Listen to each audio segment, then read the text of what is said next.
could you argue that Hank Aaron is the greatest ball player of all time? It's more than his achievements. Aaron has a natural grace that made him bigger than the game. He once admitted taking performance-enhancing drugs. It was a throwaway line in his autobiography. During the 1968 season, Aaron was in the midst of a long slump.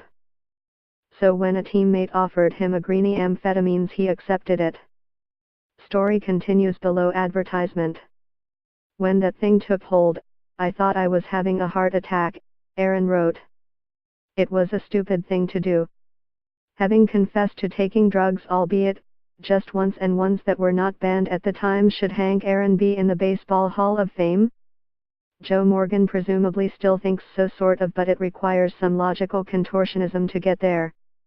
On Tuesday, Morgan took the extraordinary step of writing a letter to the Baseball Writers Association of America urging its members to put the mark of Cain on known steroid users.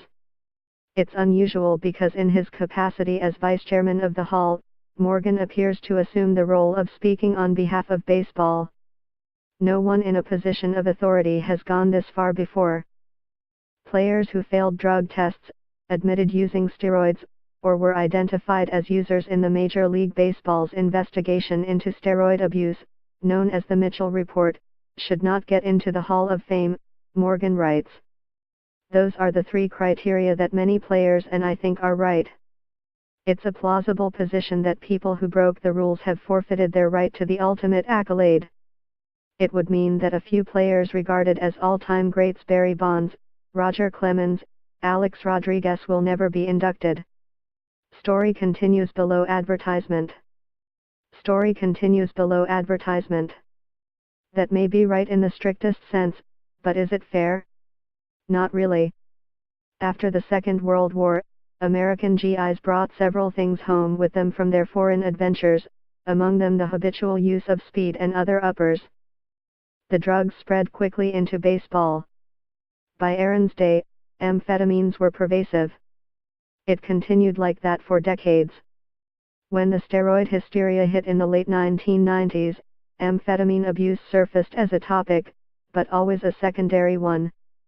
In 2003, another Hall of Famer, Tony Gwynn, called their use in baseball a rampant problem, greater than steroids, and estimated that half his peers had been regular pill poppers. That earned Gwynn a reputation as a snitch. What strikes you now is that in that interview with the New York Times, Gwynn was not asked about his own pharmaceutical rituals. Story continues below. Advertisement. Though baseball's ethics mob will happily tear apart any star who has been caught using PEDs, it was then and is still now considered poor form to ask about it directly. One assumes people don't want to force athletes they admire into lying. If, like Morgan, you want to draw a line between speed and stanozolol, you must make two moralistic assumptions. The first is that using drugs is only cheating if that's written down in the rules. The second is that certain performance-enhancing drugs are more performance-enhancing than others.